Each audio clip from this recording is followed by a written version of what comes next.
राम जय राम जय जय राम श्री राम जय राम जय जय राम श्री राम जय राम जय जय राम श्री राम जय राम जय जय राम श्री राम जय राम जय जय राम श्री राम जय राम जय जय राम श्री राम जय राम जय जय राम श्री राम जय राम जय जय राम श्री राम जय राम जय जय राम श्री राम जय राम जय जय राम श्री राम जय राम जय जय राम श्री राम जय राम जय जय राम जय जय गिरवर राज किशोरी जय महेश मुख चंद्र जगोरी जय गज बदन खयानन माता जगत जननी दामिनी दुति गाता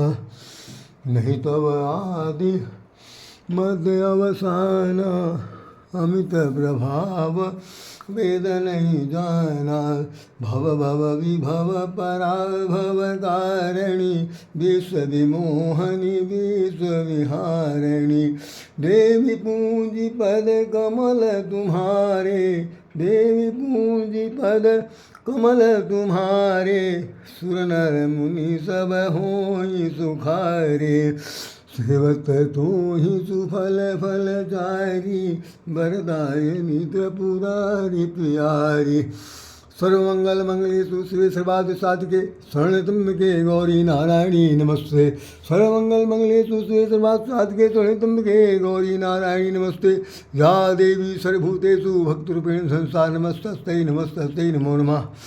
आज ये सिद्धदात्री माँ भगवती का दिवस है और इसी के साथ ये जो बासंती नवमी का जो त्यौहार महापर्व है उसको भी समापन की स्थिति में है। इसमें जितने में अब हम इस बार बार आपको 9 दिन तक दिखाते रहे कि जितने मंत्र उतने रूप, उन सभी रूपों में देवी दुर्गा के हमने चित्र दिखाए। यहाँ पर हमारा एक लेख भी बराबर दिखता रहा कि इसमें हमारा कहीं न कहीं पर नाम लिखा हुआ है जिसमें लिखते हैं राधे श्याम राधे। अगर आप देखना चाहें तो निश्चित रूप से कहीं ना कहीं जरूर आपको देखने को मिलेगा राधे श्याम राधे लिखा हुआ। तो आज ये देवी सिद्धदात्री की आज पूजा है जैसा कि चित्र में दिखाया जा रहा, आप जरा देख लें।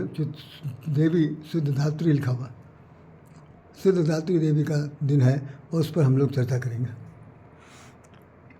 सर्वमंगल मंगलेषु शिवे सर्वार्थ साधके शरण त्र्यंबके गौरी नारायण नमस्ते सर्वमंगल मंगलेषु शिवे सर्वार्थ साधके शरण त्र्यंबके गौरी नारायण नमस्ते या देवी सर्वभूतेषु भक्तरूपेण संस्था नमस्तस्ते नमो नमः या देवी सर्वेषु शक्तिरूपेण संस्था नमस्तस्ते नमो नमः या देवी सर्वेषु विद्यारूपेण संस्था नमस्तस्ते नमो नमः या देवी सर्वेषु षष्टिरूपेण संस्था नमस्तस्ते नमस्तस्ते नमो नमः या देवी सर्वेषु ब्रह्मांड रूपेण संस्था नमस्तस्ते नमस्तस्ते नमो नमः।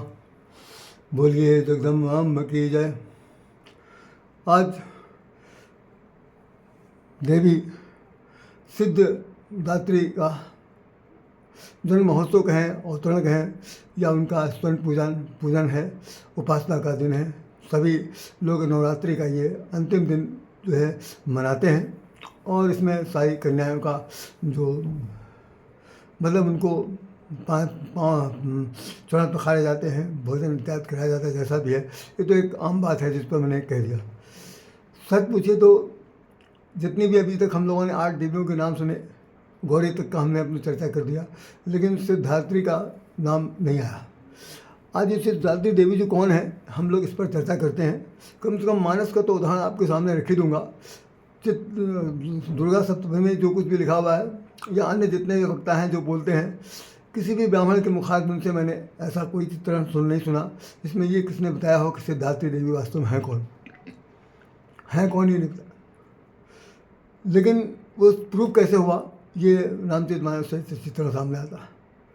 आप जरा देखेंगे माता जी का जब स्नेह अपने बच्चों के प्रति उमड़ता है तो मैं समझता हूँ कि फिर वो और किसी चीज़ में नहीं मिल सकता जो माँ के दुलार में, प्यार में, लाड में, उसके नाखुशी में, यहाँ तक कि उसके थप्पड़ में भी जो प्यार है वो अन्यत्र कहीं नहीं। माँ कहने में अम्मा कहने पर धात्री, सिद्ध धात्री हैं, सिद्धि प्राप्त करने, सिद्धि देने वाली देवी हैं। तो उन्होंने जो सिद्धि दिया सबसे पहले किसको देती हैं? लंका कांड का उदाहरण, जो सुंदर कांड का उदाहरण देखिए, रामचरितमानस का सबसे बड़ा उदाहरण। उसमें लिखा हुआ है कि हनुमान जी महाराज को जब आए, उन्होंने अंगूठी दिया। अंगूठी देने के बाद आदि ने सब कथा सुनाई। जब उन्होंने सारी कथा सुना दिया तो उन्होंने कहा, जानकी जी ने कहा कि वो जिसने आदि होते सब कथा सुनाई, प्रकट क्यों नहीं, वो हमारे सामने प्रकट क्यों नहीं हो रहा? तो तब हनुमंत निकट चल गए। हनुमान जी इनके निकट पहुंच गए। उन्हें देख करके जानकी जी ने मुंह फेर लिया, पीठ को घुमा दिया। हनुमान जी ने भी अपने मन में सोचा कि चलो ठीक है भाई, बंदर तो बंदर, अब भाई मैं इस शकल इस लायक तो है नहीं कि भाई कोई मुझे देखेगा। और माँ है, माँ का तो स्वभाव है कि भाई अपना गुस्सा दिखा सकती हैं, घर में भी अपना प्यार भी दिखा सकती हैं, तो कोई बात नहीं। तो लेकिन उन्होंने पूछा कि भाई ये तुम्हारी दोस्ती उनसे कैसे हुई? नर माने संग कहे कैसे, कहूँ कथा भाई संगत जैसे, तुम्हारी उनसे कैसे मित्रता हुई हमारे पति परमेश्वर से? तो सत्य शपथ करुणा निधान की, ये शब्द लिखा हुआ कि उन्होंने कहा कि मैं करुणा निधान की।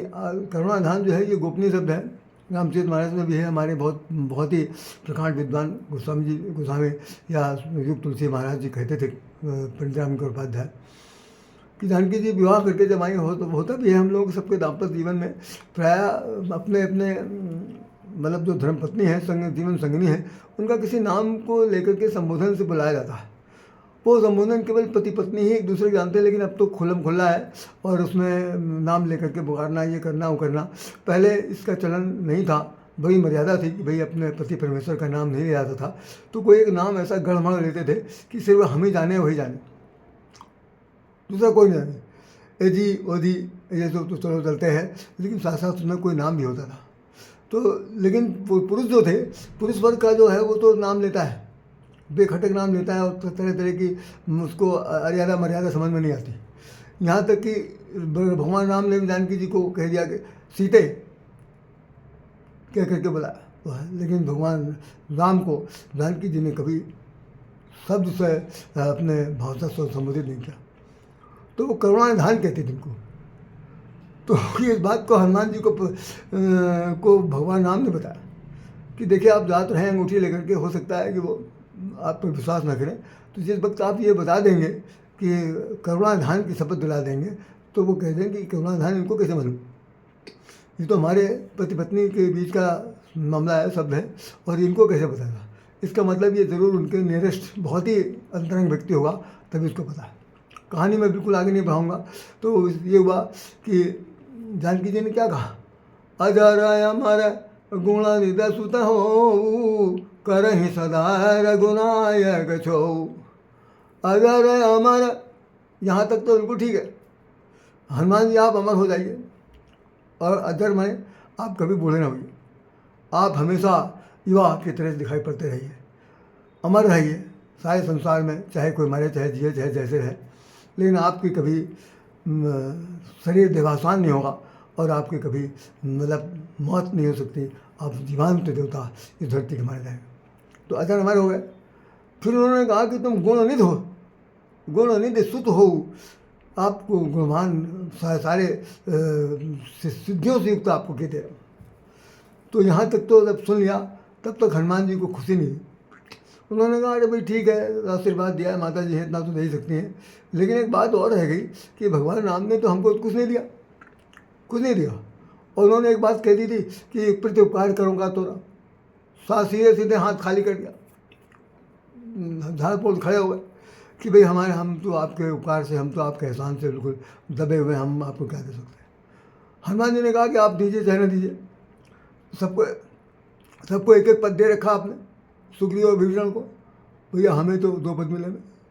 भगवान तो बहुत प्रसन्न हुए, बहुत ही आश्चर्य से उन्होंने पूछा कि 2 पद? मेरे पास तो एक भी पद नहीं, तुमको 2 पद कहाँ से दे दिया भाई? कहीं नहीं, जो पकड़े वो कौन सा पद है? यही तो मुझे चाहिए था, हे प्रभु आपके चरण कमलों की मुझे आवश्यकता है। तो हनुमान जी ने उन दोनों चरणों को पकड़ लिया और कहा कि मुझे 2 पद प्राप्त हैं, भगवान हमें कभी साथ नहीं छोड़ेंगे। तो अब जानकी जी आज कह रही हैं कि करेंगे सदा रघुनायक छो। रघुनायक जो है वो आप तो हमेशा प्रेम छो, मैंने प्रेम करना, छो मैंने आप पर दुलार करेंगे, आपको लाड प्यार करेंगे, आपको अपना पैतृक प्यार, पितृत्व दुलार, ममत्व दुलार देंगे। तो हनुमान जी प्रसन्न हो गए। इस बात की पुष्टि कब हुई? जो गोस्वामी जी ने हनुमान चालीसा की, आपने देखा होगा।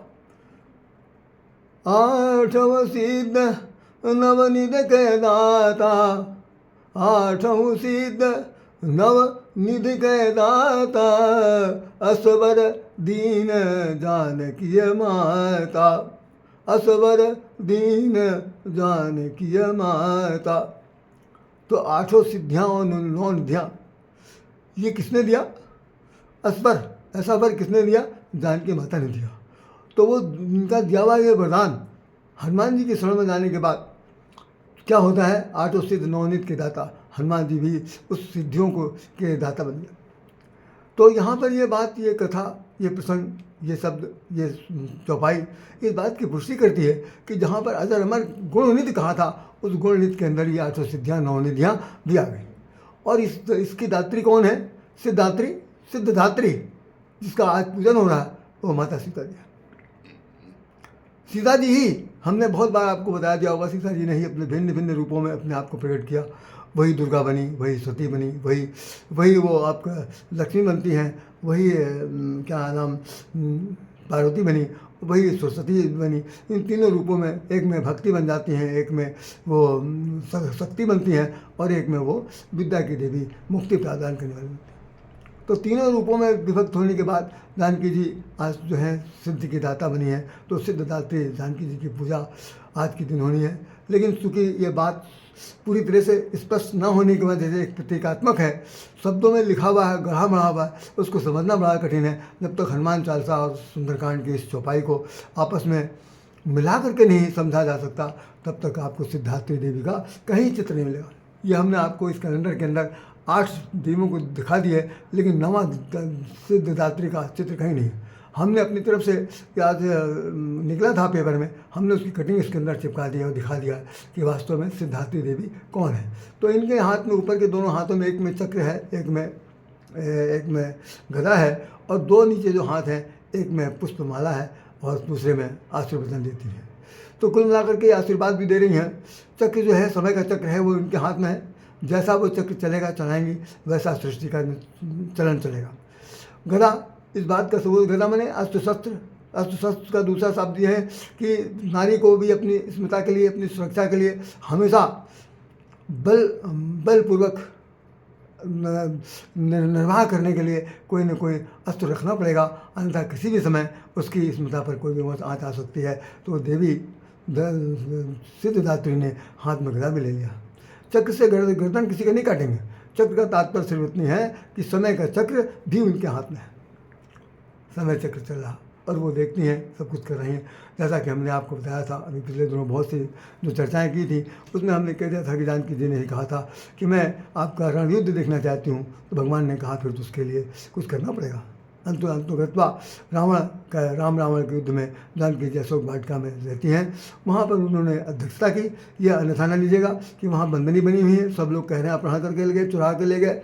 आप सोच सकते हैं जो पूरे विश्व का विजेता अपने को मानने वाला रावण था, वो बार बार हाथ में तलवार लेता था, लेकिन मार नहीं पाता था। क्या कारण था? क्या कारण था भाई? उसको किसी से क्या पूछने की जरूरत थी?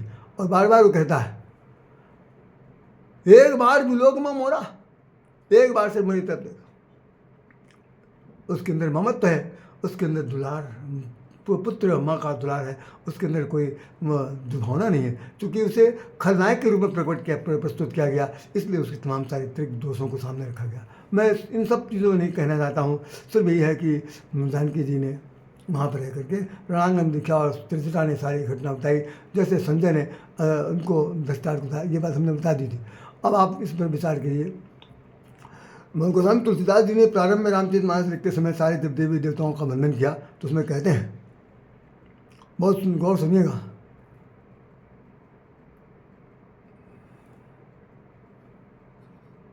बहुत गौर से सुनिए।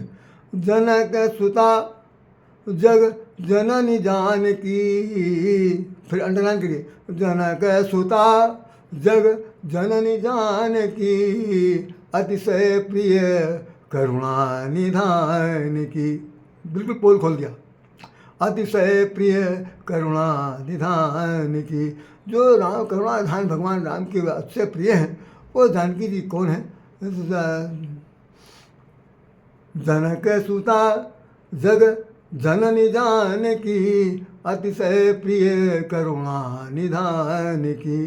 तो ऐसी जानकी जी को जो करुणा धान की प्यारी हैं, राम की बहुत ही परम प्रिय हैं, तो उनके लिए गोस्वामी जी लिखते हैं, ताके जुग पद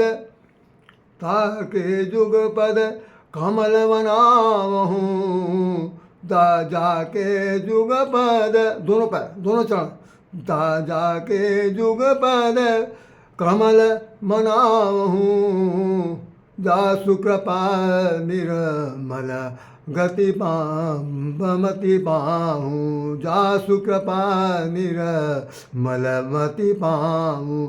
कह रहे हैं कि गोस्वामी जी कहते हैं कि वो जनक सुता की पुत्री जानकी जी अपने परम प्रियतम करुणाधान की सबसे प्रिय हैं।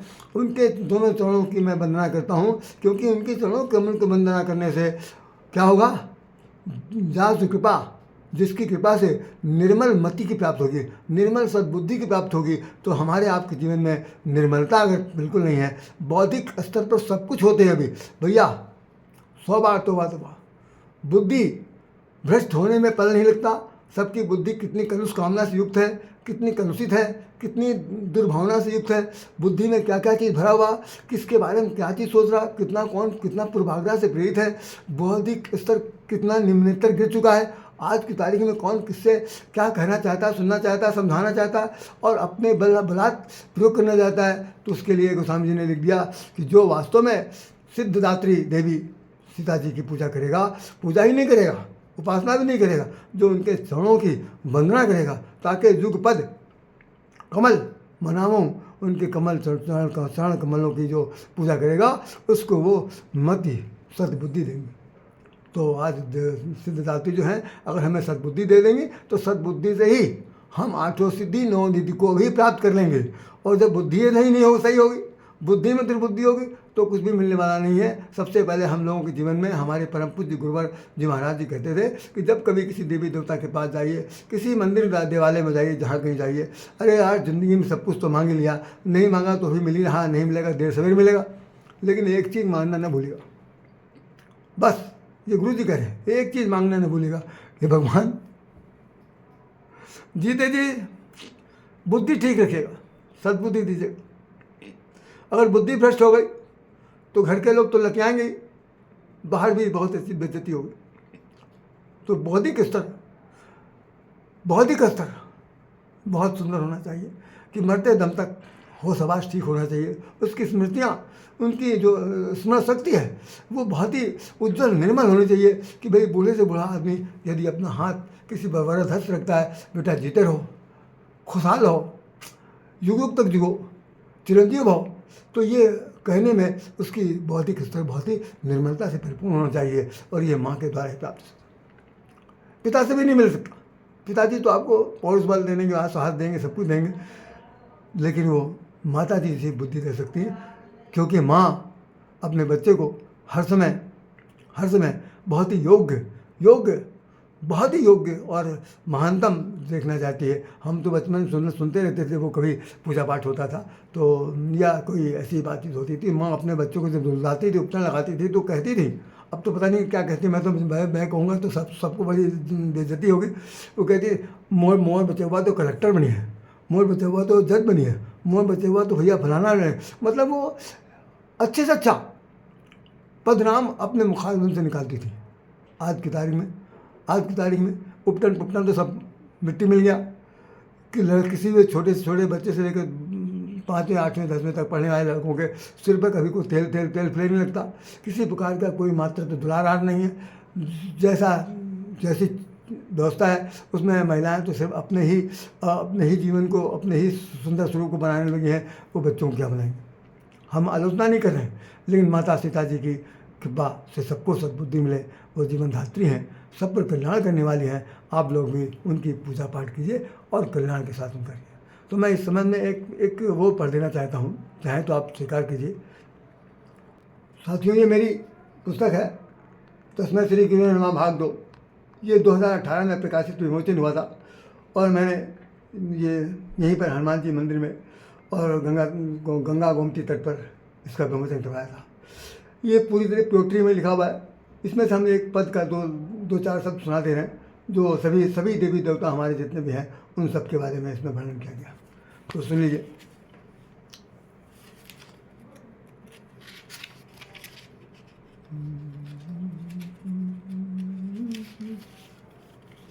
वो माता जी की वंदना है। त्र्यंबके गौरी नारायणी नमस्ते हम लोग कहते हैं। वही जो तीनों देवियाँ लक्ष्मी, दुर्गा और सरस्वती। तो त्र्यंबके गौरी नारायणी नमस्ते ये कहकर के हम जो पुकारते हैं, तुमने उसी पर ये भजन पद लिखा था, तो उसको लाइन सुना दे रहा हूँ, बहुत सुनिए गौर से। आओ सब मिल करे वंदना, अवराधे शिव शक्ति की। आओ सब मिल करे वंदना, अवराधे शिव शक्ति की। शक्ति भक्ति विद्या देवी की मूर्ति है जो मुक्ति की। आओ सब मिल करे वंदना, अवराधे शिव शक्ति की। जड़ चेतन में भवम भवानी, जड़ चेतन में भवम भवानी। उद्गम पालन संहारति की। दुर्गा काली लक्ष्मी सरस्वती, दुर्गा काली लक्ष्मी सरस्वती। और विवाप्सा सूक्ति की। आओ सब मिल करे वंदना, अवराधे शिव शक्ति की। आदि अंत से रहित सहित जो, आदि अंत से रहित सहित जो। धरा गगन तक अनुशक्ति की। कली काल की गणना करे सदा जो, वही चक्र। काल की गणना करे सदा जो, वह देवी स्वरूपा भक्ति की। जानकी जी को भक्ति का स्वरूप माना गया, तो वो भक्त स्वरूपा है और काल की गणना कर रही है। इसीलिए मैंने इस गीत में लिख दिया कि कली काल की गणना करे सदा जो, वो देवी स्वरूपा भक्ति की। आओ सब मिल करे वंदना, अवराधे शिव शक्ति की। हर रूप रंग में देवी जग में, हर रूप रंग में देवी जग में। जगवंदित जय शक्ति की। चिरनूतन अधुनातन देवी, चिरनूतन अधुनातन देवी। वरदायिनी जय जगती की। आओ सब मिल करे वंदना, अवराधे शिव शक्ति की। गौरी गंगा गीता गोमती गायत्री अभिव्यक्ति की। गौरी गंगा गीता गोमती गायत्री अभिव्यक्ति की। सीता सती सवित्री श्यामा, देखिए कितने नाम है। सीता सती सवित्री श्यामा, राधा राधे शक्ति की। आओ सब मिल करे वंदना, अवराधे शिव शक्ति की। अष्टभुजीय वैष्णो माता की, नवधा भक्ति शक्ति की। अष्टभुजीय वैष्णो माता की, नवधा भक्ति शक्ति की। अन्नपूर्णा विंध्याचल माँ की, सौर शारदा शक्ति की। आओ सब मिल करे वंदना, अवराधे शिव शक्ति की। नैना मनसा कामाख्या की, गिनिए कितनी शक्तिपीठ है, सबको मैंने इसमें लिखा है।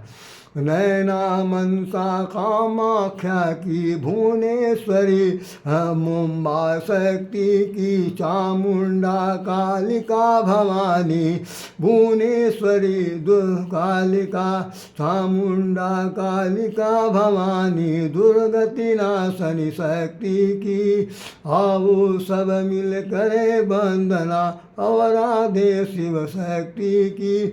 विश्व विमोहनी विश्व विहारिणी जगतारिणी जय शक्ति की, ममता समता सुचिता माँ की, ममता समता सुचिता माँ की पवित्रता, ममता समता सुचिता माँ की, जगत वत्सला माँ भक्ति की, आओ सब मिल करे वंदना, और आधे शिव शक्ति की।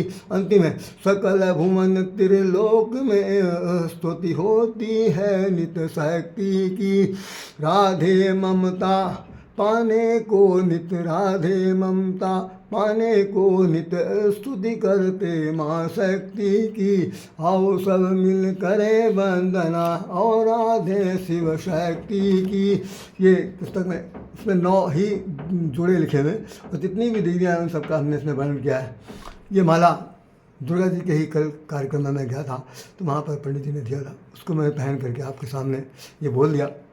मेरी तरफ से किसी प्रकार की कोई भी अप्रियता या समझ से बाहर हो या किसी प्रकार की मानसिक रूप से कोई अपने को समझ नहीं पाता है समझने में, तो भगवान उसको सद्बुद्धि दे। और माँ देवी वो सीता जी, जगत जननी सीता जी, जनक नंदिनी सीता जी, भगवान राम की प्रिय सीता जी, हम सब लोगों के लिए आराध्या देवी शक्ति स्वरूपा सीता जी को सतकोट नमन वंदन करता हूँ। आप लोगों से प्रार्थना है मेरी कि जब तक आप लोग जीवें तो कम से कम दुनिया की कोई चीज़ भी मांगे हो चाहे न मांगें, लेकिन कम से कम मरते दम तक एक ही चीज़ मांगनी है जो गुरुजनों का कहना है कि बुद्धि सद्बुद्धि दीजिए, क्योंकि बुद्धि भ्रष्ट हुई सब गया, सब कुछ गया, इसलिए बुद्धि चाहिए। इन शब्दों के साथ